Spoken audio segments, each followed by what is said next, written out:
Welcome all. আজ আমরা আলোচনা করব আরবিআই তার মানিটারি পলিসির দ্বিতীয় ভাগ নিয়ে এবং লাস্ট 2 বছরে আরবিআই এর উপর মেন্সের আমরা যে ক্লাসটা করেছি ফার্স্ট ক্লাস, তার উপর মেন্সের লাস্ট 2 বছরে কি কি কোশ্চেন হয়েছে সেগুলো নিয়েও আমরা আলোচনা করব। তার আগে আমি বলে দেব, যারা আজকে এই ভিডিওটা প্রথম দেখছে তাদেরকে আমি অনুরোধ করব যে তারা যেন এর আগে আরবিআই এর পার্ট 1টা অবশ্যই দেখে নেয়, তারপর পার্ট 2 দেখে। যাই হোক, এখন শুরু করা যায়। আমরা আগের ক্লাসে যেটা আলোচনা করেছি সেটার একটা সিনপসিসের মতো আলোচনা করেছি আরবিআই যে টুলস গুলোর মাধ্যমে ইনফ্লেশনকে কন্ট্রোল করে, হোয়াট ইজ ইনফ্লেশন সেটা নিয়েও আমরা আলোচনা করেছি। এবং আরবিআই এর যে ইনফ্লেশন কন্ট্রোলের জন্য যে টুলস, তার যে 2 ধরনের টুলস, একটা হচ্ছে কোয়ান্টিটেটিভ টুলস, একটা কোয়ালিটেটিভ টুলস। আমরা আগের সেকশনে আমরা কোয়ান্টিটেটিভ টুলস নিয়ে আলোচনা করেছি। সেই টুলস এর কয়েকটা জিনিস আমরা একটু বলবো। কোয়ান্টিটেটিভ টুলস এর মধ্যে আমরা আলোচনা করেছি what is CRR, what is SLR, what is repo rate, what is reverse repo rate. তো এগুলো বাড়িয়ে কমিয়ে কিভাবে মানি সাপ্লাইকে বাড়ানো যায় সেগুলো নিয়ে আমরা আলোচনা করেছি। তাও আমরা একটা বার্ডস আই ভিউ দেব। যদি ভাবো যে সিআরআর কে বাড়ানো হলো, কখন বাড়ানো হবে সিআরআর? যখন ইনফ্লেশন চলবে। Inflation, combat inflation, not deflation, অর্থাৎ ইনফ্লেশনকে কন্ট্রোল করতে চাইবে। আরবিআই যখন ইনফ্লেশনকে কন্ট্রোল করতে চাইবে তখন কি করবে? সিআরআর বাড়াবে। সিআরআর বাড়ালে কি হবে? আমি বলেছিলাম মানি সাপ্লাই কমে যাবে। মানি সাপ্লাই কমে গেলে কি হবে? আমাদের পারচেজিং পাওয়ার কমে যাবে, অর্থাৎ ডিমান্ড কমে যাবে। ডিমান্ড কমে যাবে, আর ডিমান্ড যদি কমে যায় তাহলে অটোমেটিক্যালি প্রাইজের স্টেবিলিটি আসবে। প্রাইস স্টেবিলিটি আমার এইভাবে ফিরে আসবে, অর্থাৎ ইনফ্লেশন কন্ট্রোল হবে।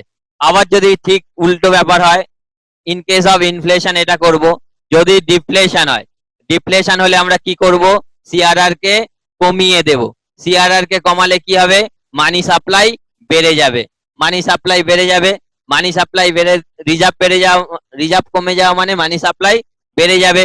এর ফলে কি হবে? মানুষের হাতে টাকা আসবে, মানুষ কি হবে? আরো ডিমান্ড বাড়াবে। এর ফলে কি হবে? প্রাইসের অর্থাৎ দামটা বাড়তে থাকবে। এভাবে হচ্ছে কি আমরা at the time of deflation আমরা কি করতে পারবো না, মানিটারি কন্ট্রোল করতে পারবো বা সিস্টেমকে, ইনফ্লেশনকে একটা লেভেলে আনতে চাইবো। আমরা একটা জিনিস বারবার বলবো যে তোমাদের এটা ভাবতে হবে আমরা একটা গ্রোয়িং ইকোনমি, তো গ্রোয়িং ইকোনমিতে কখনোই ডিফ্লেশন হোক এটা কিন্তু গভর্নমেন্ট চায় না। একটা সাস্টেনেবল ইনফ্লেশন গভর্নমেন্ট রাখতে চায়। সেই জন্য আরবিআই এর টার্গেট হচ্ছে 2% to 6%, 4% plus minus 2%। That is আমাদের টার্গেট। কি বলেছিলাম? 2 থেকে 6%। অর্থাৎ যদি আমি দেখি ইফ লেস দ্যান 2% তাহলে আমার এই রাস্তা ধরবো। ইফ লেস দ্যান 2%, 2% এর কম হলে তাহলে আমরা কি করব? সিআরআর কমিয়ে দেব, মানি সাপ্লাই বেড়ে যাবে, অর্থাৎ ডিমান্ড বেড়ে যাবে। এর ফলে দামের স্টেবিলিটি থাকবে। এবার যদি আমার কি হয় না, দেখা গেল 6% অ্যাবাভ ইনফ্লেশন চলছে, তাহলে আমরা কি করব? সিআরআর কে বাড়িয়ে দেব, মানি কন্ট্রোল, মানি সাপ্লাই এর থেকে কমে যাবে, এর থেকে ডিমান্ড কমে যাবে। ডিমান্ড কমে গেলে তাহলে হচ্ছে কি প্রাইজের স্টেবিলিটি আসবে। এরপরে আমি বলি, যেমন রেপো দেখলাম, সিআরআর দেখলাম, তেমন এসএলআর এর ক্ষেত্রেও সেম। এসএলআর এর ক্ষেত্রেও সেম। আমরা যদি মনে করি যে আমরা রেপোকে ব্যবহার, সিআরআর কে ব্যবহার করব না, আমরা এসএলআর কে ব্যবহার করব। এসএলআর এর ক্ষেত্রেও ঠিক তেমন, যে এসএলআর যদি বেড়ে যায় তাহলে মানি সাপ্লাই কমে যাবে। আমরা যদি দেখি যে ইনফ্লেশনকে লড়তে হয় তাহলে আমরা এসএলআর বাড়াবো। এসএলআর বাড়ালে কি হবে? মানি সাপ্লাই কমে যাবে। মানি সাপ্লাই কমে গেলে কি হবে? ডিমান্ড কমে যাবে। অর্থাৎ মানি সাপ্লাই কমে যাওয়া মানে কি? তোমার হাতে টাকা কম আসবে। তোমার হাতে টাকা কম এলে কি হবে? তুমি কম ব্যয় করতে পারবে। তাহলে তোমার ইচ্ছা থাকলেও তুমি কিনতে পারবে না, এবং এর ফলে প্রাইসের স্টেবিলিটি আসবে। ডিফ্লেশনের সময় কি করব? ঠিক উল্টো, এসএলআর কি করব? কমিয়ে দেবো। এসএলআর যদি কমিয়ে দাও তাহলে মানুষের হাতে বেশি বেশি টাকা আসবে, ব্যাংকের হাতে বেশি বেশি টাকা আসবে, ব্যাংক বেশি বেশি লোন দেবে। এর ফলে মানি সাপ্লাই ইনক্রিজ করবে। তার ফলে কি হবে? আমি টাকাটা এনে কি করব? আবার নতুন একটা বাড়ি বা কিছু একটা করব। তার ফলে ডিমান্ড ইনক্রিজ পাবে। এর ফলে হচ্ছে দাম বাড়বে এবং প্রাইসের স্টেবিলিটি আসবে। এরপর আমরা বলেছিলাম রেপো ফাংশনিং এর মাধ্যমে কিভাবে বাড়ানো কমা যায়। অর্থাৎ রেপোর মাধ্যমে আমরা কিভাবে, অর্থাৎ রেপো বাড়িয়ে কমিয়ে কিভাবে আমরা করতে পারি। রেপো যদি আমরা বাড়াই, রেপো রেটকে যদি আমরা বাড়াই, তাহলে কি হবে, ইন্টারেস্ট রেট বেড়ে যাবে। তো ইন্টারেস্ট রেট বেড়ে গেলে কি হবে, ব্যাংক কম ইচ্ছা প্রকাশ করবে লোন নিতে। যদি ব্যাংক কম লোন নেয় আরবিআই থেকে, তাহলে কম লোনও বাড়তে পারবে মানুষের কাছে। এবার সাপোজ আমি একটা জাস্ট এক্সাম্পল দিই। ধরো আমি একটা বাইক কিনবো বলে ঠিক করেছিলাম, বাইকের লোন ছিল 10%, 10% ইন্টারেস্ট রেট ছিল। এখন গাড়ির লোন নিতে গেলে হঠাৎ করে দেখলাম পরের দিন ওটা 15% ইন্টারেস্ট রেট হয়ে গিয়েছে। তো ইন্টারেস্ট রেট যদি বেড়ে যায়, তাহলে কি হয়ে যাবে, আমার কাছে ওটার অনেক বেশি কস্ট বার্ডেন হয়ে যাবে, অনেক বড় ইএমআই আমাকে দিতে হতে পারে। তো সেই কারণের জন্য আমি পোস্টপন করতে পারি। সেই কারণের জন্য বলছি, রেপো বাড়লে ইন্টারেস্ট রেট বেড়ে যাবে। ইন্টারেস্ট রেট যদি বেড়ে যায়, তাহলে কি হবে, মানি সাপ্লাই এর দিক থেকে কমবে, অর্থাৎ লোকে কম লোন নেবে, মানি সাপ্লাই কমে যাবে। তার ফলে কি হবে, ডিমান্ড কমবে, এর ফলে প্রাইস স্টেবিলিটি আসবে। ইন কেস অফ ডিফ্লেশন আমরা কি করব, রেপো রেটকে কমিয়ে দেব। রেপো রেটকে যদি আমরা কমিয়ে দিই, তাহলে আমাদের কি হবে, মানি সাপ্লাই বেড়ে যাবে, এরপরে ডিমান্ডও বেড়ে যাবে এবং প্রাইসের স্টেবিলিটি আসবে। এই আমরা কি বলেছিলাম, রেপো রেটকে আমরা পলিসি রেট বলি, কারণ রেপো রেটের মাধ্যমেই ম্যাক্সিমাম হচ্ছে কি বাড়া কমার মাধ্যমে আরবিআই চেষ্টা করে ইনফ্লেশনারি কন্ট্রোল করতে। এরপর রিভার্স রেপো রেটে আমরা কি বলেছিলাম, রিভার্স রেপো রেটের ক্ষেত্রে ঠিক উল্টো ঘটনা, রেপোর যা ঘটনা বলেছিলাম তার ঠিক উল্টো ঘটনা ছিল রিভার্স রেপো রেট। তো রিভার্স রেপো রেটের ক্ষেত্রে আমরা যদি দেখি যে লিকুইডিটি বাড়ানোর দরকার আছে, তো রিভার্স রেপো রেট যদি আমি বাড়িয়ে দিই, তাহলে ব্যাংক কি করবে, বেশি বেশি টাকা আমার কাছে পাঠিয়ে দেবে। রিভার্স রেপো রেটের ক্ষেত্রে ঠিক উল্টো উল্টো ঘটনা হবে। যদি রিভার্স রেপো রেট যদি আমি বাড়িয়ে দিই, তাহলে কি হবে, ব্যাংক কি করবে, আমাদের লোন না দেওয়ার থেকে রিজার্ভ ব্যাংকে জমা দিতে বেশি পছন্দ করবে। তো স্বাভাবিকভাবে কি হবে, রিভার্স রেপো রেট যত বাড়বে, ব্যাংক তত হচ্ছে কি লোন দিতে, সাধারণ মানুষের থেকে রিজার্ভ ব্যাংকের কাছে টাকা পাঠাতে বেশি সুবিধা মনে করবে। আর যত কমে যাবে, তত কি করবে, মানুষকে সাপ্লাই দিতে বেশি ইচ্ছা প্রকাশ করবে। অর্থাৎ এর ঠিক এর রিভার্স ঘটনা আমরা এখানে দেখতে পাই। আমরা এখানে আরেকটা কথা বলে যাই, যে যেহেতু রেপোর কথা উঠলো, রেপোর ক্ষেত্রে আমরা যেটা একটা না বললেই নয়, সেটা হচ্ছে কি লং টার্ম রেপো রেট বলে। Long term repo operation recently RBI start করেছে। মেবি এটা ফেব্রুয়ারিতে তার পলিসিতেই জানায়। ফেব্রুয়ারির মিড থেকে আমরা দেখেছি যে লং টার্ম রেপো অপারেশন বলে একটা ইনস্ট্রুমেন্ট অ্যাড করে। তার কারণ তোমরা জানো যে বাজারে ডিমান্ড কমে যাচ্ছে। তো ডিমান্ড কমে যাচ্ছে কেন, মানি সাপ্লাই কম। তো বাজারে মানি সাপ্লাই বাড়ানোর জন্য লং টার্ম রেপো অপারেশন রাখে। তোমরা জানো যে ইনস্ট্রুমেন্ট গুলো আমাদের আছে, অর্থাৎ রেপো, তারপর ব্যাংক রেট, এমএসএফ, এদের মধ্যে রেপো হচ্ছে সবথেকে কম রেটে আমরা সুদ নিতে পারি। কম সুদে হচ্ছে কি আরবিআই ধার নিতে পারে। রেপো রেটে আমরা কি দেখেছিলাম, যে আরবিআই আর ব্যাংকের মধ্যে যদি হয়, এটা যদি ব্যাংক হয়, আমরা রেপো রেটে কি দেখেছিলাম, যে আরবিআই থেকে টাকা চলে আসবে কার কাছে, না ব্যাংকের কাছে। আর ব্যাংক থেকে কি চলে আসবে, কোলাটেরাল সিকিউরিটি, যে সিকিউরিটি গুলো আদার দ্যান দ্য এসএলআর কোটার সিকিউরিটি হবে। এখানে ক্ষেত্রে কিন্তু লং টার্ম রেপো অপারেশনের ক্ষেত্রেও ঠিক সেম ঘটনা। আগে কি ছিল, আমাদের রেপোর ক্ষেত্রে শর্ট টার্ম রেপো রেট বলা হতো, অর্থাৎ স্বল্প মেয়াদের জন্য হতো। এবার আমরা কি করেছি, না recently it is the first time in RBI start the long term repo operation. এটা হচ্ছে কি আরবিআই এর ইতিহাসে এটা প্রথম, যেখানে হচ্ছে কি আমরা লং টার্মে রেপো অপারেশন দেখতে পাচ্ছি। তার কারণ হচ্ছে কি ব্যাংকের কস্টিং কমানোর জন্য, ব্যাংক যাতে লো কস্টে টাকা তুলতে পারে। এখানে তুমি একটা জিনিস ভাবো, যে কি করতে হবে, আমি বলেছি টাকা পেতে গেলে আমাকে সিকিউরিটি জমা দিতে হবে। আমি ধরো 3 বছরের জন্য, এখানে ম্যাক্সিমাম টার্ম কত বলা আছে, ম্যাক্সিমাম টার্মস হচ্ছে কি 3 ইয়ার্স। 3 ইয়ার্স এর জন্য যেটা হচ্ছে কি লোন দেয়া হবে, সেটা এবছর 1,00,000 কোটি টাকা লং টার্ম, 1,00,000 রুপিস, 1,00,000 কোটি টাকা লং টার্ম রেপো অপারেশনের লিকুইডিটি সাপ্লাই আরবিআই করছে। একবারে কিন্তু 1,00,000 টাকা দেবে না, 1,00,000 কোটি টাকা একবারে নয়, এটা 4টে ইনস্টলমেন্টে করার ইচ্ছা আছে। ফার্স্ট ইনস্টলমেন্ট আমরা ফেব্রুয়ারিতে দেখেছি। তো অর্থাৎ 25,000 কোটি টাকা করে ধাপে ধাপে ধাপে ধাপে, মানে আমাদের সিস্টেমে লিকুইডিটি পুশ করা। অর্থাৎ কি হবে, রেপোতে যদি ব্যাংক টাকা নেয়, তাহলে কি করবে? কাউকে ধার দেবে, সেটা আমাকে ধার দিতে পারে, টাটা বিড়লাকে দিতে পারে, যাকে তার যে কোনো ক্লায়েন্টকে সে ধার দেবে। স্বাভাবিকভাবে সেই ধার পাওয়ার পর আমি কি করব? সেটা নিয়ে হয় ঘর বানাবো, নতুবা একটা ইনস্টিটিউট বানাবো, নইলে কারখানা বানাবো। তো যে কোনো ভাবে আমি খরচ করব। যেই আমি খরচ করব তার ফলে কি হবে? তার ফলে হচ্ছে কি সেখানকার লেবাররা পেমেন্ট পাবে, সাপ্লায়াররা পেমেন্ট পাবে। এর ফলে কি হবে? এই সাইকেল চেনে অর্থাৎ ডিমান্ড রেগুলার বেসে প্রত্যেকের কাছে বাড়তে শুরু করবে। এই কারণের জন্য এর সঙ্গে সঙ্গে ব্যাংকের কি বেনিফিট হতে পারে তুমি দেখো। তো ব্যাংকে কি কোলাটেরাল সিকিউরিটি বা বন্ড রাখতে হবে। তোমরা যদি 3 বছরের বা তার উপরের বন্ড গুলোকে দেখো, তাহলে কিন্তু তার রেটটা প্রায় 6% কাছাকাছি। এখন এক্সাক্ট আমার জানা নেই, কিন্তু রেপো রেটের থেকে অনেকটা বেশি। তো রেপো রেটের থেকে অনেকটা বেশি যেখানে হচ্ছে গিয়ে সুদের হার। তো স্বাভাবিকভাবে তুমি ভাবো, আমি একটা ইনস্ট্রুমেন্ট দিলাম, জমা রাখলাম, যার বদলে আমি সুদ পেলাম অনেক কম রেটে। সেটা আমার কাছে কি হবে? অনেক কস্ট বেনিফিট হবে। অর্থাৎ এটা কি হচ্ছে না, cost benefit of the bank is increasing. অর্থাৎ অনেক বেশি স্টেবিলিটি আসবে ব্যাংকে। অর্থাৎ কি কেমন আমি তোমাকে বলি, ধরো আমি এখানে আরবিআই 100 টাকা ব্যাংকে দিল রেপো রেটে। এখন রেপো রেট এখন রেপো রেট হচ্ছে কে 4.4%। এখন রেপো রেট কত? না, 4.4%। তাহলে রেপো রেট বলছি 4.4%। এখন রেপো রেট 4.4%। যদি 100 টাকা আরবিআই ব্যাংকে দেয় 3 বছর পর, তাহলে এই রেটে অ্যাট দ্য রেট অফ 4.4%-এ ব্যাংকের কাছ থেকে কি করবে? টাকা ফেরত চাইবে। তো অর্থাৎ এই যে দেখা গেল হয়তো এখানে যদি বলি হয়তো 3 বছরে 14-15 টাকা সুদ হবে, সেটা হচ্ছে কি দেয়া হবে। এবার ব্যাংকের ক্ষেত্রে কি হবে? ব্যাংকের ক্ষেত্রে টুইন লাভ, যে বন্ডটা জমা রেখেছিল সেই বন্ডটা তখন ফেরত পাবে। যেই রেপো ম্যাচিউরড হয়ে যাচ্ছে, রেপো রেটে বন্ড ম্যাচুরিট হয়ে যাচ্ছে, তখন কি হচ্ছে? সিকিউরিটিটা ব্যাংক পেয়ে গেল। ব্যাংক হয়তো দেখা গেল 6% রেটের সিকিউরিটি।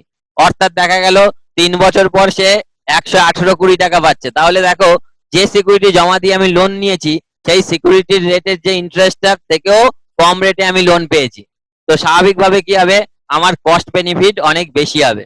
তো সেই কারণের জন্য আমরা দেখেছি cost of fund in banking decrease করবে। এর ফলে কি হবে? না, মানি সাপ্লাই বেড়ে যাবে।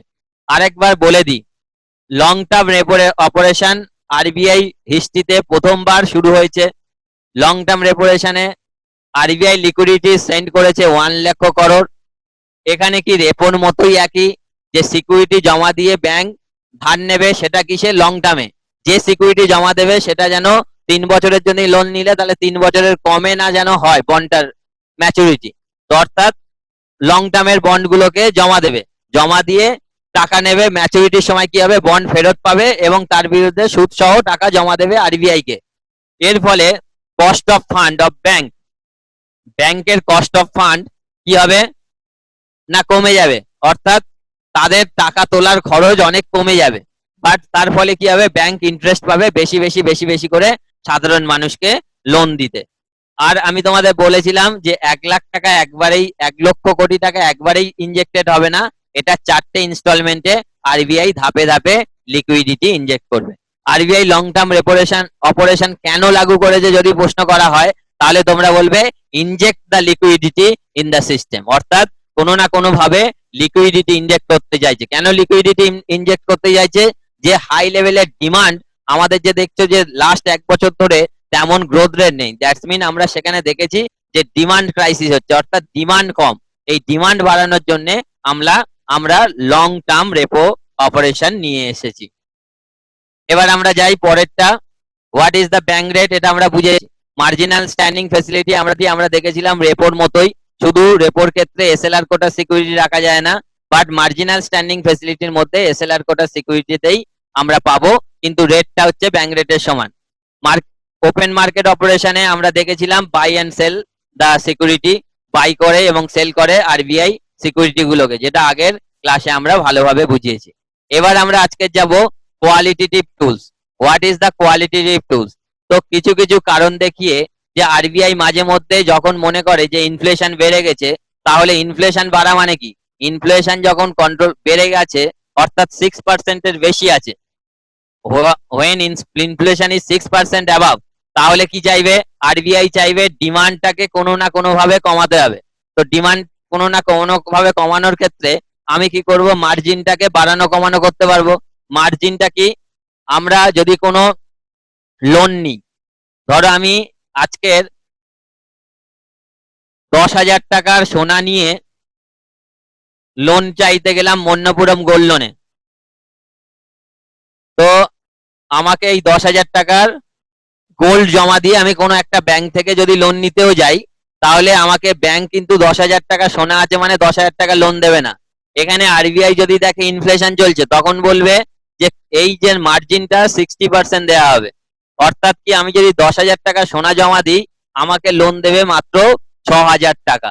দ্যাটস মিন আমাকে বেশি বেশি বেশি বেশি সোনা জমা করতে হবে লোন পাওয়ার জন্য। অর্থাৎ আমার যেটা ডিজারেবল লোন, সেটা আমি বেশি পাবো না, কম পাবো। এবার যখন দেখা গেল যে এটা 2% এর নিচে ইনফ্লেশন চলছে, তখন আরবিআই এটা কি করতে পারে? এই যে 60% মার্জিনটা আছে, অর্থাৎ আমি কি মার্জিন পাচ্ছিলাম কত?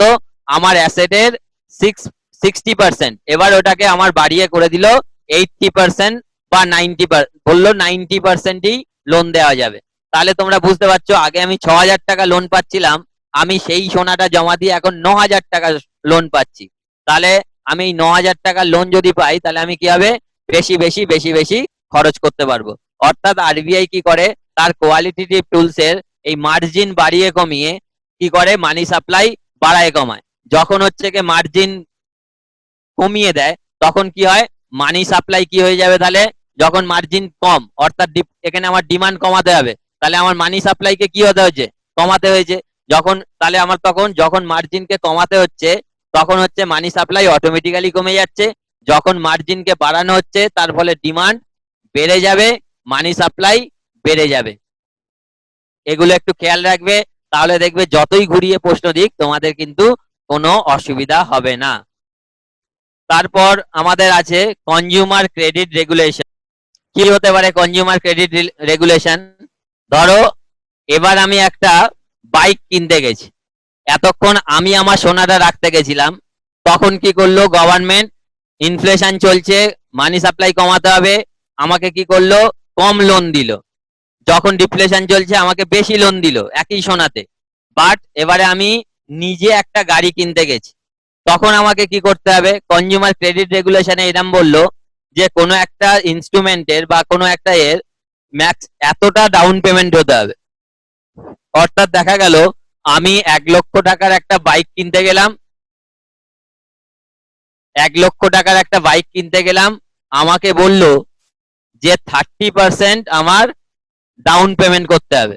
তাহলে ট্যাক্স ছাড়াও আমাকে কি করতে হবে? না 30,000 টাকা গাড়ির দাম আমাকে ডাউন পেমেন্ট করতে হবে। এবার যদি আমার মনে হয় যে গাড়ির বিক্রি তেমন হচ্ছে না, তখন আরবিআই কি করে? যে ডিমান্ড বাড়ানোর জন্য এই ডাউন পেমেন্টটা লেস করে দিতে পারে। যদি দেখে যে ইনফ্লেশন হচ্ছে, যদি দেখে যে আমার গাড়ির ডিমান্ড বাড়াতে হবে, তাহলে আমি কি করব? এটা হচ্ছে কি 20% করে দিলাম। অর্থাৎ আমার কাছে যদি 20,000 টাকা থাকে, আমি কিন্তু বাইকটা নিয়ে চলে আসতে পারবো, বাকিটা আমার ইনস্টলমেন্টে অ্যাডজাস্ট হয়ে যাবে করতে পারি। যদি আমি মনে করি যে খুব ইনফ্লেশন চলছে, তাহলে আমি কি করব? ডাউন পেমেন্ট বাড়িয়ে দেবো। ডাউন পেমেন্ট বাড়িয়ে দিলে কি হবে? লোকে সহজে জিনিসটা কিনতে পারবে না। আমি যদি দেখি যে 1,00,000 টাকা 80,000 টাকা ডাউন পেমেন্ট করতে হবে, আমি গাড়ি ঠিকানা থেকে পালিয়ে আসবো। এরকম ম্যাক্রো প্রসপেক্টে বহু লোক কি হবে? যে ডাউন পেমেন্ট বেড়ে যাওয়ার জন্য কেনা কমিয়ে দেবে। এখন রিসেন্টলি তোমরা দেখেছো যে যেহেতু ক্রেডিট কার্ড আসার পর বা বিভিন্ন ধরনের ইয়ে বাজাজ ফাইন্যান্স, এরা হচ্ছে কি করে? কনজিউমার প্রোডাক্টকে তোমাকে কি ইজি লোনে কনভার্ট করে দেয় 0% ইন্টারেস্টে। তাই জন্য কি হয়? মানুষজন বেশি বেশি করে কেনার অভ্যাস করেছে। কারণ হচ্ছে কি, সহজে সে একসাথে হয়তো এই ফিসটা কিনতে পারতো না, এই ফিসটা হয়তো 20,000 টাকা একসাথে কিনতে পারতো না। সেই যখন বললো যে 6টা ইনস্টলমেন্টে আপনি দিন, কোনো সুদ দিতে হবে না, তাহলে কি হবে? লোকটা কি হলো? ওই 6 ভাগে ভাগ করে যে টাকাটা হলো, সেটা অনায়াসে সে দিতে পারছে। এর ফলে কি হচ্ছে? ফিজের ডিমান্ড বেড়ে যাচ্ছে। এই ক্ষেত্রে আমরা দেখেছি যে কনজিউমার ফাইন্যান্সে যেমন 0% ইন্টারেস্টে এইভাবে বাড়িয়ে বাড়িয়ে ডিমান্ড বাড়ানো হয়, ঠিক তেমনই আরবিআই তার রেগুলেশনের মাধ্যমে মাঝে মধ্যে এটা কন্ট্রোল করতে পারে। যদি মনে করে যে ইনফ্লেশন খুব হাই রেটে বাড়ছে, তখন মার্জিন বেঁধে দিতে পারে যে বেশি বেশি মার্জিন তোমাকে রাখতে হবে। তাহলে কি হবে, লোকে কম কিনবে, কম কেনার ফলে ডিমান্ড কম হবে, তো ডিমান্ড কম করার ফলে অটোমেটিক্যালি দেখবে যে দামে স্টেবিলিটি আসবে। তো এই টুলস এর মাধ্যমে তারা কি করতে পারে না, ক্রেডিট কন্ট্রোল করতে পারে।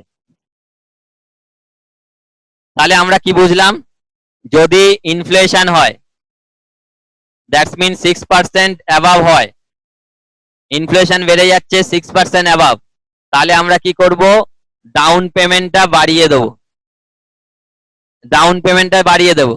আর যদি ডিফ্লেশন হচ্ছে 2% এর নিচে চলছে, তাহলে আমরা কি করব, ডাউন পেমেন্টটা একেবারে কমিয়ে দেব। কত,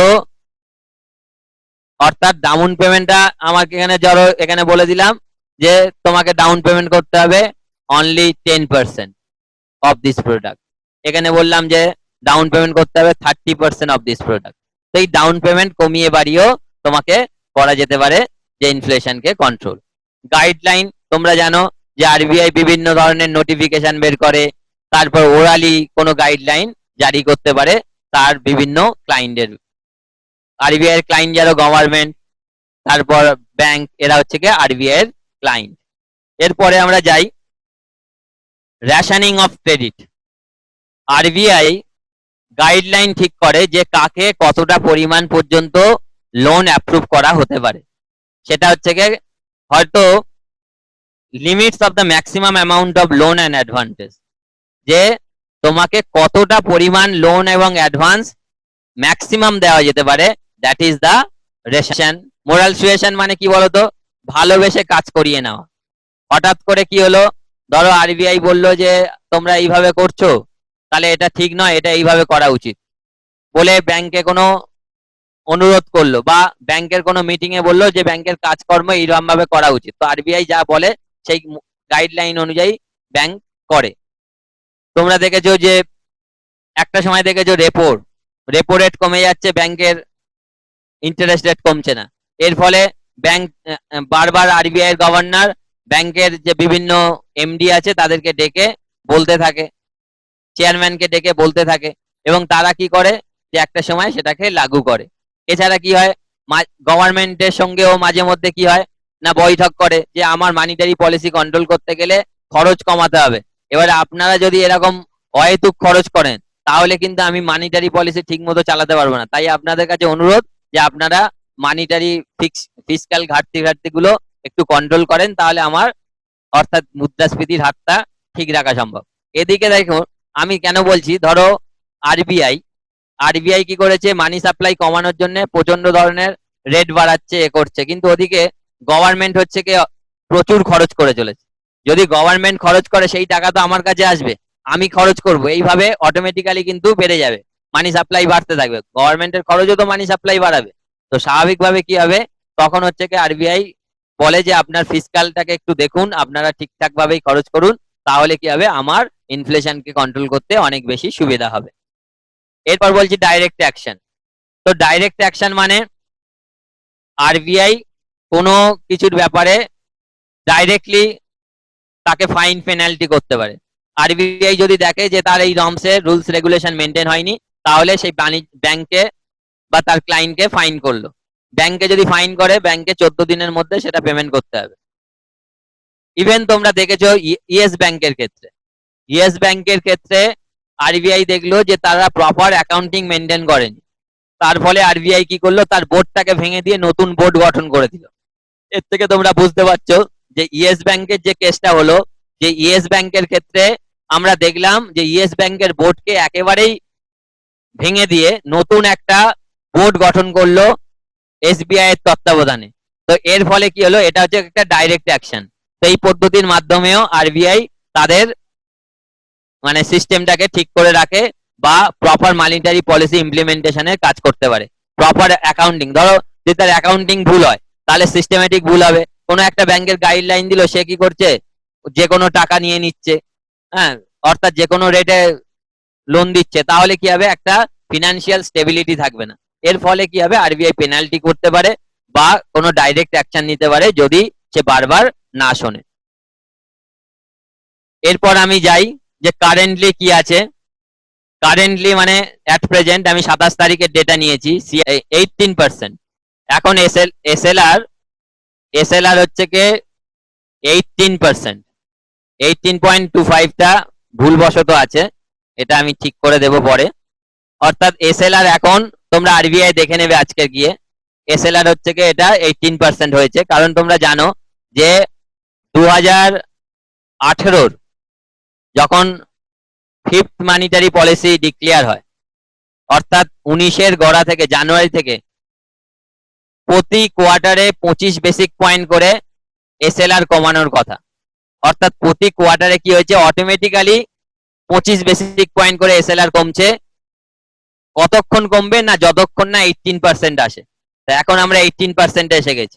অর্থাৎ আমরা এখানে কি বলেছি যে 25 বেসিক পয়েন্ট করে এভরি কোয়ার্টার, বেসিক পয়েন্ট করে এভরি কোয়ার্টারে আমরা কি করেছি, এসএলআর কমিয়েছি। তাহলে আমরা কি বুঝতে পারলাম, 25 বেসিক পয়েন্ট মানে 0.25%। 100 basic point is equal to 1%। তো তোমরা ক্লিয়ার হয়েছো যে এসএলআর হচ্ছে কি নাও 18%। রেপো রেট তোমরা দেখতে পাচ্ছ 4.4%। And reverse repo rate it's also, এখানে আমার যেটা দেওয়া আছে ওটা ভুল আছে, এটা হচ্ছে কি reverse repo rate now 3.75%। Reverse repo rate is now 3.75%। Bank বা এমএসএসএফ ঠিক আছে 4.65%। আচ্ছা, এই যে রিভার্স রেপো রেট আমরা কত বলেছি, 3.75%। আর আমরা কি বলেছি, এমএসএফ কত বলেছি, এমএসএফ বলেছি ওখানে দেখো 4.65%। 4.65%। অর্থাৎ আমি কি দেখলাম, যেটা 3.75%, এটা হচ্ছে 4.65%। এই যে গ্যাপ, এই গ্যাপটাকে আমরাকে বলি পলিসি করিডোর।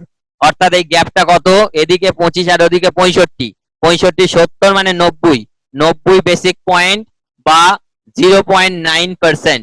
একে আমরা এখন কি বলি না, policy corridor. Reverse repo rate এবং এমএসএফ এর মধ্যে যেটা গ্যাপ, তাকে আমরা বলি পলিসি করিডোর। এটা যেন তোমাদের মনে থাকে। তাকে আমরা কি বলি, প্রথমে বলি ইন কেস অফ ইনফ্লেশন আমরা কি করি, টাইট মানিটারি পলিসি নিই। টাইট মানিটারি পলিসি নিই। ইন কেস অফ ইনফ্লেশন আমরা কি করি, টাইট মানিটারি পলিসি নিই। অর্থাৎ কি করি, কোনো না কোনো ভাবে মানি সাপ্লাই কমানোর জন্য যত টাইট দেওয়া যায় তত টাইট দিই। আর যখন হচ্ছে কি ডিফ্লেশন চলে তখন আমরা যে পলিসি নিই সেটা হচ্ছে কি ইজি পলিসি নিই। যত লুজ দেওয়া যায়, যত তাড়াতাড়ি মানি সাপ্লাই বাড়ানো যায় সেদিকের দিকে নজর রাখি। একে আবার আমরা বলি যে ডিয়ার মানিটারি পলিসি। টাইটকে আবার ডিয়ারও বলা হয়, আর এটাকে বলা হয়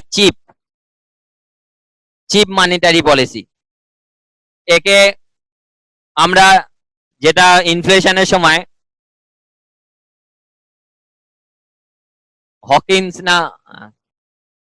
হকিস মানিটারি পলিসি বলে, HOWKISH।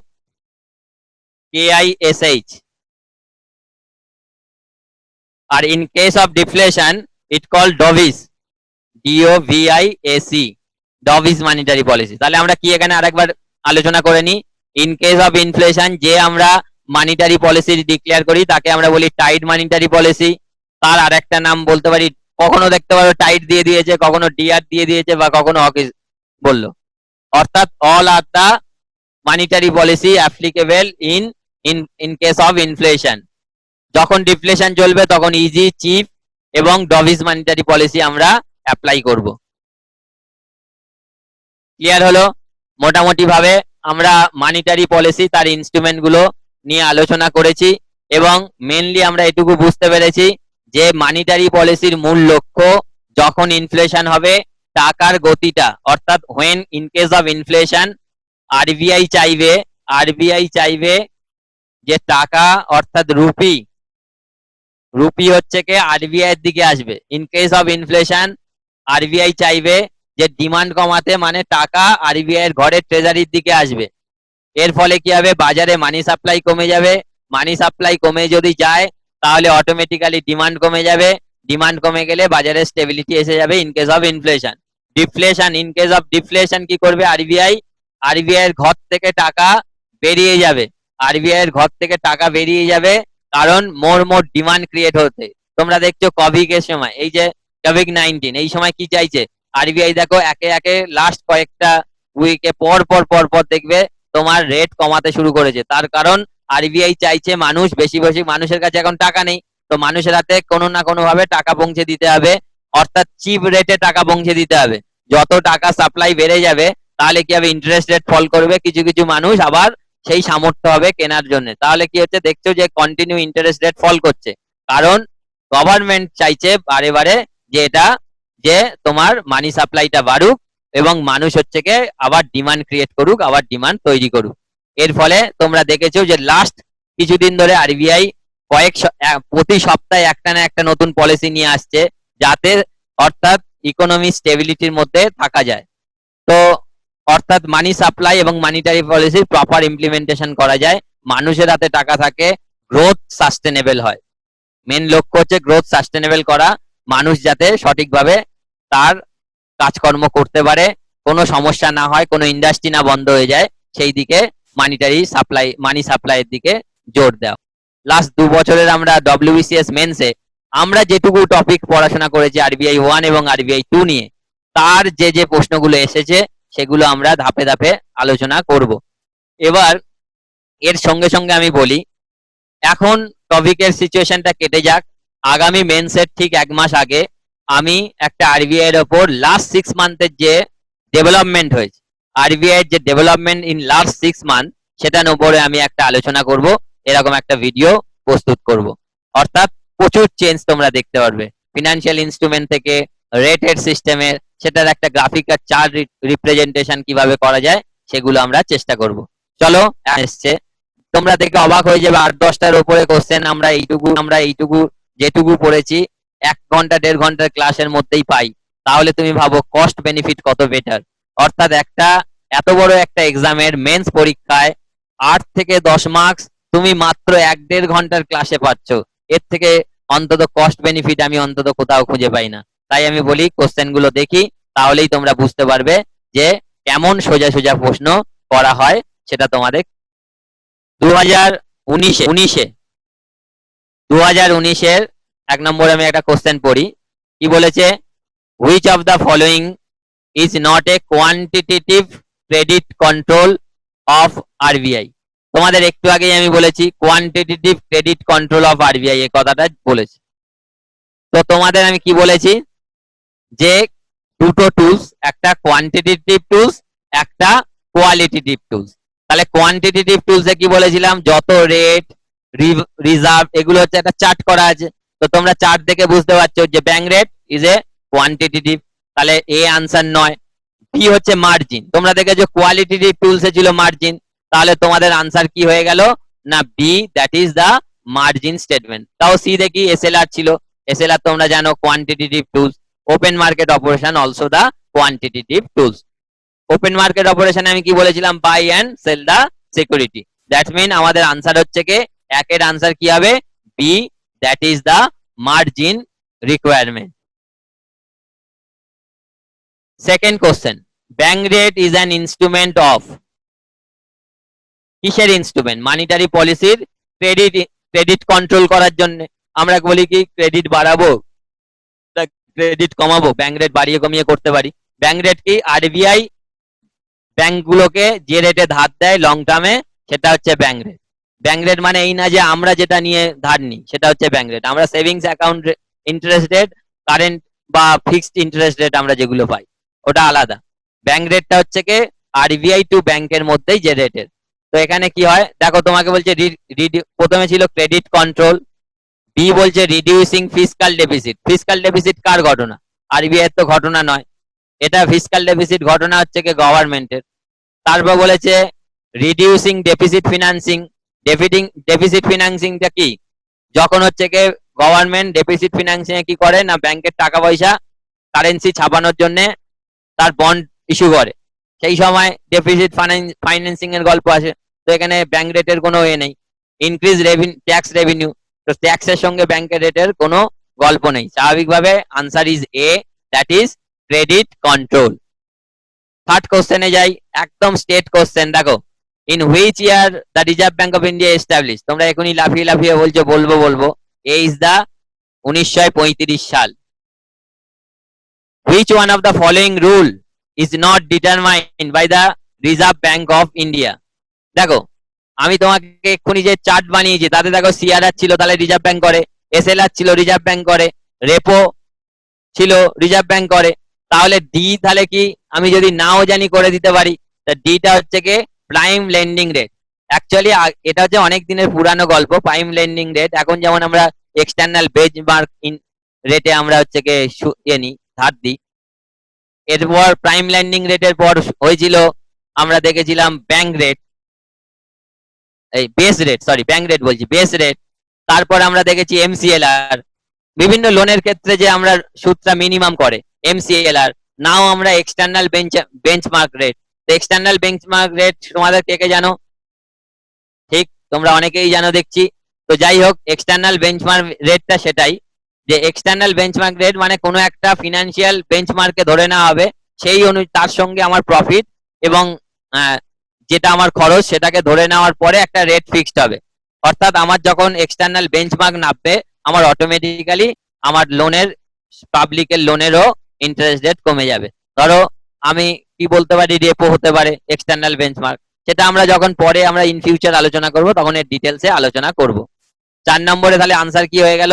Which rule is not determine, তাহলে দ্যাটস মিন এটার আনসার হয়ে গেল prime lending rate.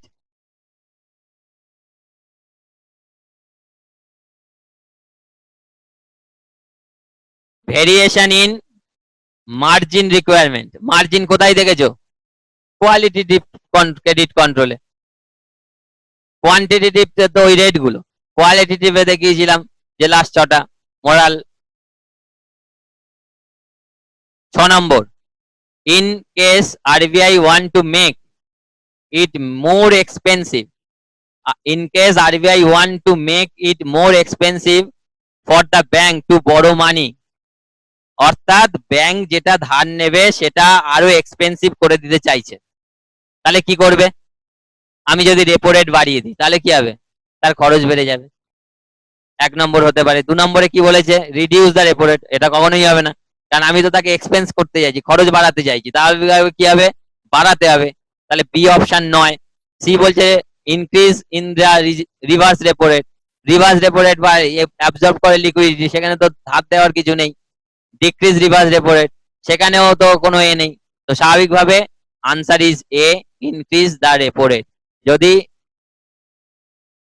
RBI want to make it more expensive for the banks to borrow money, ধার করতে গেলে, ধার নিতে গেলে, ব্যাংক যদি ধার নেয় তাহলে রেপো রেটে ধার নেয়, তাহলে রেপো রেটে ধার নিলে তাহলে যদি ইনক্রিজ করে যায় তাহলে আমার ধারটাও বেড়ে যাবে। 7 নম্বরে, money policy increase the inflation rate is known as, যদি আমি বলি চিপ, চিপ তাহলে খুব সোজা সহজে ইজি এই কনসেপ্টটাই চলে আসে। চিপ মানে ইজি মানিটারি পলিসি, তাহলে কি হবে? পলিসি যদি আমি বিক্রি করি তাহলে মানি সাপ্লাই বেড়ে যাবে, ডিমান্ড বেড়ে যাবে, তাহলে কি হবে? ইনফ্লেশন রেট বেড়ে যাবে। বলেছে monetary policy increases the inflation, inflation বাড়াচ্ছে। কোন মানিটারি পলিসি ইনফ্লেশন বাড়াচ্ছে? Increase the inflation. তো monetary policy increases the inflation is known as cheap monetary policy. Cheap monetary পলিসির মাধ্যমে আমরা ইনফ্লেশনকে বাড়াই। ইনফ্লেশনকে যদি কমাতে হয়, যদি বলতো in case of inflation, in case of inflation কোন মানিটারি পলিসি অ্যাডাপ্ট করব, তাহলে গল্প আলাদা। এখানে বলছে কোন মানিটারি পলিসি ইনফ্লেশন রেটকে আরো বাড়িয়ে দেবে, increases the inflation rate is known as, তাহলে আমরা যদি চিপ মানিটারি পলিসি দিই আরো ইনফ্লেশন বেড়ে যাবে। Answer is a. RBI uses reverse repo to absorb liquidity, তো রিভার্স রেপোর মাধ্যমে কি করে? অ্যাবজর্ব করে লিকুইডিটি। এটা তো ঠিক যে আমার কাছে এক্সট্রা যে লিকুইডিটি থাকে সেটা আমি অ্যাবজর্ব করে নিই থ্রু হচ্ছে কি রিভার্স রেপো রেট। আরবিআই কি করেছিল, আমি তোমাদের রিভার্স রেপো বোঝানোর সময় কি বলেছিলাম, যে আরবিআই ব্যাংকের যে এক্সট্রা লিকুইডিটি থাকে সেটা রেপো মানে অ্যাবজর্ব করে নেয়, তার বদলে কোলাটেরাল সিকিউরিটি পাঠিয়ে দেয় ব্যাংকের কাছে এবং তার কাছ থেকে টাকাটা নিয়ে নেয়, তাহলে অ্যাবজর্ব লিকুইডিটি করে, এটা অবশ্যই ট্রু, এই ইজ আনসার। তাহলে আমরা দেখতে পেলাম 2019-এ 8টা কোশ্চেন এসছে। এবার যে আমরা যাই 2018-এ। 2018-এ কি কি প্রশ্ন এসছে আমরা দেখি। In India the foreign exchange reserve are kept in the custody of which among the following? তো আমরা একটু আগেই দেখেছি manager of the foreign exchange, তো স্বাভাবিকভাবে রিজার্ভ ব্যাংক অফ ইন্ডিয়া ছাড়া আর কেউ নয়, তো রিজার্ভ ব্যাংক অফ ইন্ডিয়া তোমাদের আনসার হবে। If reserve Bank of India want to increase the cash reserve commercial bank, তাহলে ক্যাশ রিজার্ভ কমার্শিয়াল ব্যাংকের ইনক্রিজ করতে চাইছে। Which among the following should be the most probable step taken by it? Release gold. গোল্ডের সঙ্গে আমার cash কি করে বাড়া কমার ব্যাপার আছে, তাহলে নেই। দুয়ে বলে যে buy bond in the open market, এটা দেখো বন্ড যদি আমি ওপেন মার্কেট থেকে কিনি তাহলে কি হবে, টাকা কার কাছে যাবে, ক্যাশ রিজার্ভ কি হবে, বেড়ে যাবে। কারণ আমি যখন বন্ড কিনবো আমি কি দেব, তখন আমি তাকে ক্যাশ দেব, টাকা দেব, টাকা দিলে কি হবে, তাহলে ব্যাংকের কাছে ক্যাশ রিজার্ভ বেড়ে যাবে, তাহলে বি আনসার হতে পারে। তবে সি কি বলছে, prohibit the transaction that involves bill of exchange, তো বিল অফ এক্সচেঞ্জের ট্রানজাকশনে কিভাবে ব্যাংকের ক্যাশ বাড়বে। Increase the trends reserve with the IMF, এগুলো ইন্টারন্যাশনাল, স্বাভাবিকভাবে ডলারের ব্যাংকের সঙ্গে কোনো সম্পর্ক নেই। তো কমার্শিয়াল ব্যাংকের আমরা বুঝতে পারছি যদি বন্ড কেনে ওপেন মার্কেট থেকে, তাহলে ওপেন মার্কেট থেকে যদি বন্ড কেনে তাহলে কি হবে, আরবিআই এর ঘরে কি গেল, কাগজ গেল, আরবিআই এর ঘর থেকে কি বেরিয়ে গেল, ক্যাশ বেরিয়ে গেল। তাহলে যেই আরবিআই এর ঘর থেকে ক্যাশ বেরিয়ে গেল সেটা কার কাছে গেল, কমার্শিয়াল ব্যাংকের কাছে গেল।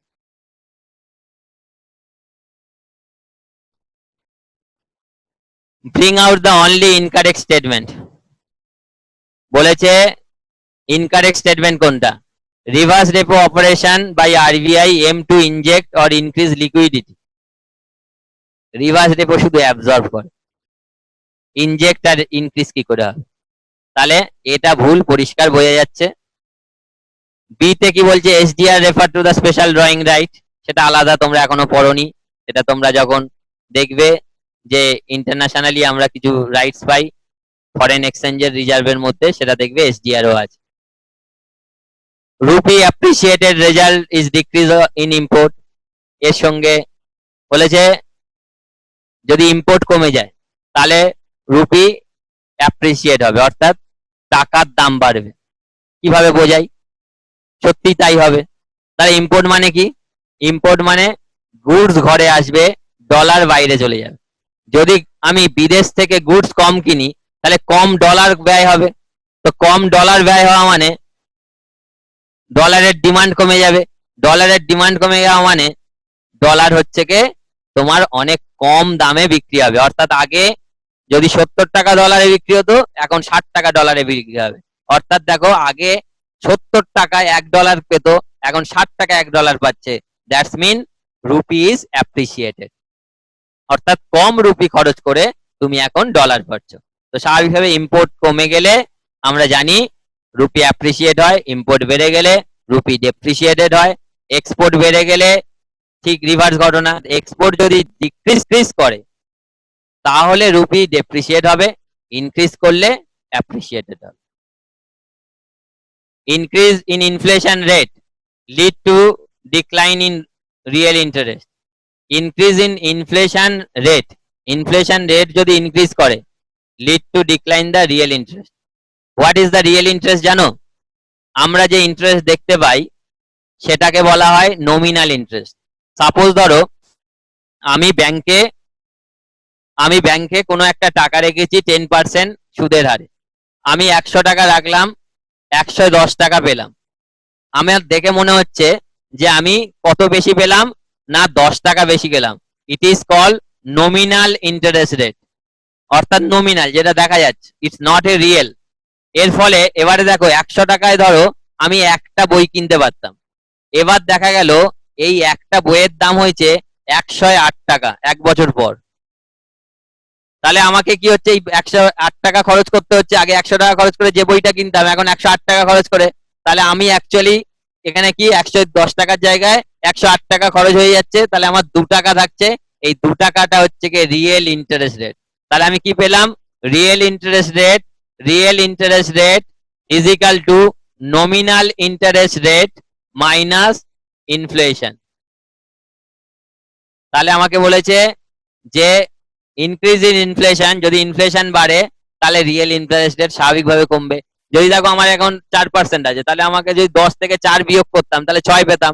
এবারে 4 থেকে যখন এটা 8 হয়ে গিয়েছে তখন আমাদের এটা 2 হয়ে গেছে। তো স্বাভাবিকভাবে যখন ইনফ্লেশন বাড়বে তখন রিয়েল ইন্টারেস্ট রেট কমবে। ডিটাও ঠিকঠাক, তাহলে আনসার হবে এ। 4 নম্বর বলেছে investment in which among the following is the most risk free asset.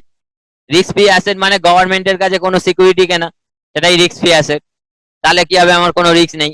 Housing loan দিলাম, পরবর্তীকালে সে লোন শোধ দিতে পারলো না বা হাউজের দাম পড়ে গেল, তাহলে হতো সেটা রিস্ক। গভর্নমেন্ট অ্যাপ্রুভ সিকিউরিটি, এর কোনো ইয়ে নেই, গভর্নমেন্ট যতক্ষণ আছে ততক্ষণ আমার কোনো চিন্তা নেই। স্বাভাবিকভাবে this is the most secure, most risk free asset হচ্ছে গভর্নমেন্ট সিকিউরিটি। তাহলে আমরা 5 নম্বরে যাই, the RBI issue. RBI issue কি করে, কোনটা ইস্যু করে, all currency note except 1 rupee note. 1 rupee note আর কয়েন এগুলো হচ্ছে কি তোমরা জানো 1 রুপির নোটে সই থাকে ফিনান্স সেক্রেটারি। তো স্বাভাবিকভাবে অল কারেন্সি নোট অর্থাৎ যাই নোট ইস্যু হবে সেটা আদার দ্যান 1 টাকা, সেটা হচ্ছে কি অর্থাৎ বি আনসার তোমাদের 5 নম্বর কোশ্চেন। 6 নম্বরে in case in cash reserve ratio CRR is lower by RBI. CRR কি করছে না কমিয়ে দিচ্ছে, বোঝার চেষ্টা করো, ভেরি ইম্পর্টেন্ট কোশ্চেন। কি করলাম, সিআরআর আমরা কমিয়ে দিচ্ছি। সিআরআর যদি কমিয়ে দিই ইট ইম্প্যাক্ট অন ক্রেডিট ক্রিয়েশন। এর কি ইম্প্যাক্ট হবে, ক্রেডিট ক্রিয়েশন কি হবে, সিআরআর যদি কমিয়ে দিই মানি সাপ্লাই বেড়ে যাবে নাকি, ক্রেডিট ক্রিয়েশন কি হবে, ইনক্রিজ করবে, ডিক্রিজ করবে, নো ইম্প্যাক্ট। আমি তোমাদের কি বলেছি, সিআরআর যদি কমে যায়, সিআরআর যদি কমিয়ে দেওয়া হয় তাহলে কি হবে, ব্যাংকের হাতে বেশি টাকা থাকবে, বেশি লোন দিতে হবে, তাহলে ক্রেডিট কি বেড়ে যাবে, ক্রেডিট ক্রিয়েশন ইনক্রিজ করবে। অর্থাৎ মানি সাপ্লাই ইনক্রিজ করবে, তাহলে ক্রেডিট ক্রিয়েশন কি করবে, ইনক্রিজ করবে। তোমার এখানে ইনক্রিজ ইট বলেছে, তো স্বাভাবিকভাবে answer is a.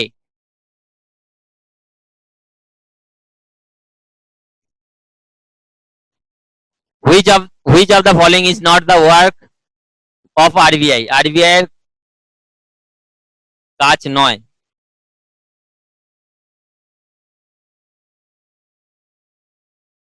Bank of the bank, তোমরা জানো ব্যাংকার অফ অল ব্যাংক, এ তো হবেই। বিতে বলেছি কি ক্রেডিট কন্ট্রোল, মানিটারি পলিসি যে করো তার ফলে কি হয়, ক্রেডিট কন্ট্রোল করো না, ক্রেডিট কন্ট্রোল করো, এটা তো অবশ্যই কাজ। তাহলে এ বি আরবিআই এর কাজ। সি বলছে কাস্টোডিয়ান অফ ফরেন কারেন্সি, তোমরা জানো ম্যানেজার হিসেবে কাজ করে, তোমাদের ওর মেন ফাংশনের মধ্যে তোমরা পেয়েছো এই তিনটেই। তাহলে এবিসি তিনটে আনসার নয়, তাহলে ডি তো হতেই হবে। Allocating funds directly to the farmer for agricultural development, এগুলো হচ্ছে কি এটা কখনোই আরবিআই এর কাজ নয়। তাহলে এখানে 7 আনসার কি হলো, এবিসি তো কাজ, তো স্বাভাবিকভাবে 7 আনসার হবে ডি। 8 নম্বরে কি বলেছে, which of the following word is not use in monetary policy. কোনটা মানিটারি পলিসিতে ইউজ হয় না, তোমরা মানিটারি পলিসির ইনস্ট্রুমেন্ট তো দেখেছো, ক্যাশ রিজার্ভ রেশিও ছিল, রেপো ছিল, ব্যাংক ছিল, তাহলে বাকিটা ব্লু চিপ। ব্লু চিপ এমনি ফান্ড যেগুলো আমরা বলা হয় কি, যেগুলো হচ্ছে কি দেখবে শেয়ার মার্কেটে আমরা দেখি ব্লু চিপ কনসেপ্টটা খুব ইউজ করতে। ব্লু চিপ হচ্ছে কি যেগুলো হচ্ছে কি হাই ভ্যালু বা গুড ভ্যালু ফান্ড যেগুলো বলা হয়, যে বড় বড় যারা হচ্ছে কি লার্জ স্কেল ইন্ডাস্ট্রিজ তাদেরকে নিয়ে যে ফান্ড ম্যানেজার বানায়, সেগুলো হচ্ছে ব্লু চিপ ফান্ড বলে। যাই হোক, আমাদের এখানে জানার দরকার নেই, এগুলো আমরা পরে যখন মানিটারি পলিসি পরে যখন আরো একটা ক্লাস করব, যখন হচ্ছে মার্কেট বা ফিনান্সিয়াল সিস্টেম আরো নিয়ে আলোচনা করব, তখন আমরা এগুলো পাবো। বাট আমি এখানে যদি নাও জানি, তাতে আমি তো এবিসি জানি আরবিআই এর কাজ, তাহলে ডি তো অটোমেটিক্যালি আমি আনসার করতে পারবো। 9 নম্বর বলেছে RBI revise repo reverse repo rate by 10 basic point. আমি একটু আগে বলেছি 100 বেসিক পয়েন্ট মানে 1%, 10 বেসিক পয়েন্ট মানে কত percent? 0.10%। That is D is your answer. D হবে তোমাদের answer. 10 number, bank rate is the rate at which a bank lend to the public. জনগণকে টাকা দেয়। RBI lend to public, RBI কোনোদিন আমাকে টাকা দিয়েছে না তোমাকে টাকা দিয়েছে? এই দুটো তো নয়। Government of India lend to other countries, অন্য দেশ থেকে নিচ্ছে, তার সঙ্গে কি সম্পর্ক? RBI lend to commercial bank, RBI ধার দিচ্ছে কমার্শিয়াল ব্যাংকের, সেটা হচ্ছে কি ব্যাংক রেট। তো আজকের আমরা আরবিআই, তার মানিটারি পলিসি এবং দেখলাম কতটা ইম্পর্টেন্ট। লাস্ট 2 ইয়ার্স কোশ্চেনে আমরা দেখলাম 8 to 10 কোশ্চেন ডাইরেক্টলি আক্স ফ্রম এই 1 আওয়ার ক্লাস। তো আমরা এরপরে যাব যে ফাংশন অফ মানি বা এগুলো পরপর ধাপে ধাপে আমরা ইকোনমিক্স এর চ্যাপ্টার গুলো শেষ করব। তো তোমরা সকলে দেখলে, থ্যাংক ইউ ফর ওয়াচিং।